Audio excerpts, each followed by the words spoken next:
Hello, I'm Fate Strides. I've been playing Void for over 500 hours. I've proved myself as perhaps the best Void player by taking Void into multiple tournaments and recently winning a $100 one.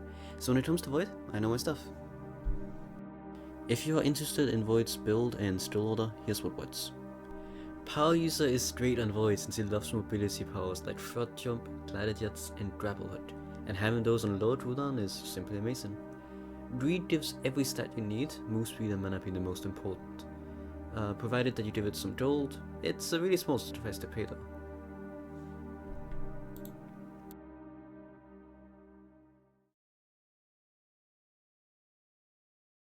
You might have heard the statement, Void is a hard character to play. No, the fuck he is not. It's a very big misconception that Void is a hard character when really he is just different from the rest of the cast. Void thrives on playing smart and punishing enemy mistakes rather than forcing fights. Don't use swap directly into enemies. Too many Voids throw away one fights for no reason. Instead, let them overextend and make the first mistake. Before you ult, you should try to RMB and stun them. Void's ult is one of the slowest abilities in the game to cast. So you should always try to RMB first so that you can get the cast time off while the enemy is stunned. If you don't, and the enemy has a stun, they will simply stun you and not care. Void can swap Wisp backwards, both ally and enemy ones, so you should use that to deny versus or res yourself. It's a very big part of Void's power budget. And finally, use walls. Your LMB goes through them, but there's walls. You should play around that.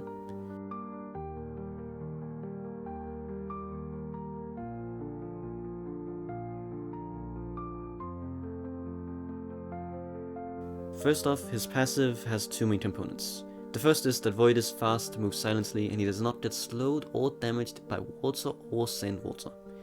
Keep in mind that lava still damages and slows him. The fast part isn't actually part of his passive, but it might as well be. He has the fastest base move speed in the game. The second part of his passive is his whole empowerment thing, and honestly, you should not really care about it. The only thing you need to consider is the fact that your ultimate gets bigger as you fight. Void's RMB is called Void Snap, and it's not really anything other than a stun, but the stun time does scale with distance it has travelled, so positioning matters. RMB into ult into Q on the ult is a near guaranteed death combo that you should always keep in mind. A single pit can and will win a fight. You can channel RMB at the end of your dash test so that you swap right as you fire the RMB for surprise stun. You should max RMB first every time. The level 4 movement speed buff is the best level 4 in the game, in my opinion, and you need to abuse it.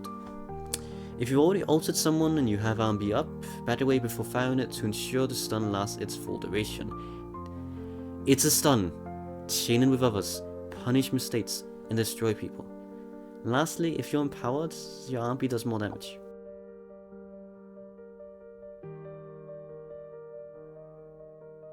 Void's Q is called Unstable Anomaly.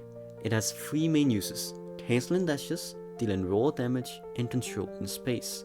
First, the grounded effect lasts for 0.5 seconds and kills all momentum.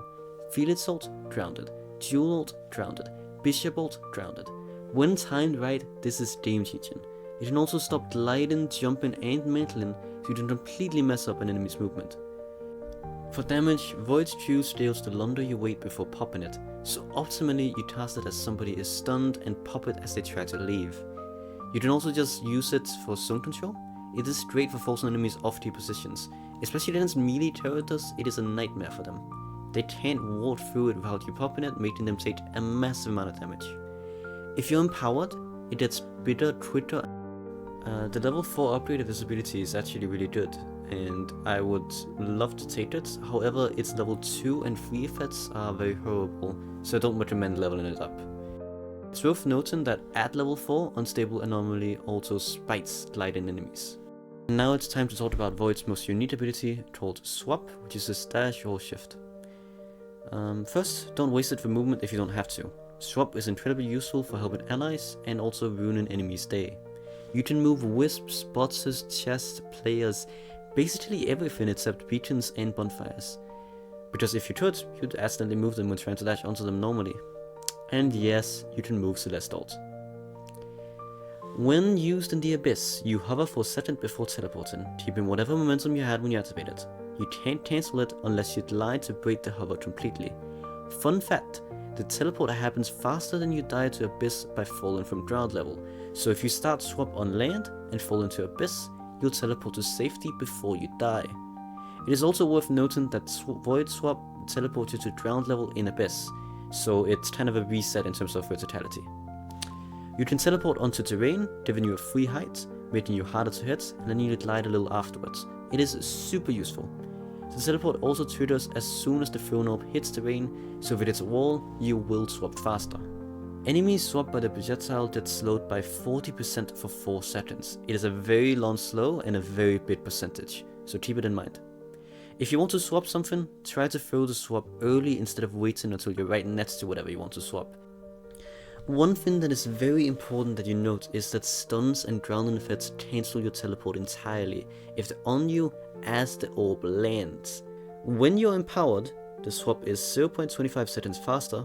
If you ever want to instantly kill creeps or minions, whatever you want to call them, just swap them into Abyss. It works on everything except biome needs and bosses because that would be too quick.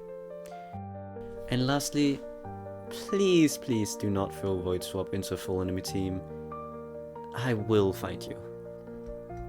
For the last ability that we have to talk about, we will talk about Void's Ultimate. Void's Ultimate roots you and cancels most of your momentum, except for when you have way too much momentum for it to handle. I'm looking at you, Draplock. Singularity has surprise and vertical reach, meaning it can pull in enemies below you even from quite far down. Just be aware, you might struggle to land follow-up abilities on them afterwards because they are too high up. Any stun that hits you during the wind-up of the ultimate will cancel it completely. Use it carefully. If you use it when an enemy has a stun, they will most likely just cancel it directly. Singularity only pulls enemies while stunning them, so if they're invulnerable, they won't get stunned and then they can just walk out of it as long as their invulnerability lasts. If you cast Singularity in Abyss, you'll hover midair, which can save you in some situations. Your ult also destroys destructibles like walls and trees, which can open up the battlefields in ways you might not expect. Fun fact, the time it takes for bungee to activate is the same as the ult startup, meaning if you hit bungee on an enemy and then you hit the second bungee on a wall, you can ult as the bungee pulls the person towards the wall. Void is not a hard character to play. What makes Void even slightly difficult to some people is the fact that Void can't reposition quickly. He has to keep in mind where he's standing, he has to think about what his position is. He wants to be the one stopping enemies from making plays, he wants to be the anti-hero. Can't do that if he's in the wrong spot and enemies can just kill him without any effort. Void is not hard, he's misunderstood, and he requires some knowledge on the game. If you have those two, you can win on Void. You can win tournaments on Void. You can do anything you want on Void. So, go out there, play Void, win versus me in some public matches, show me that you are the better Void.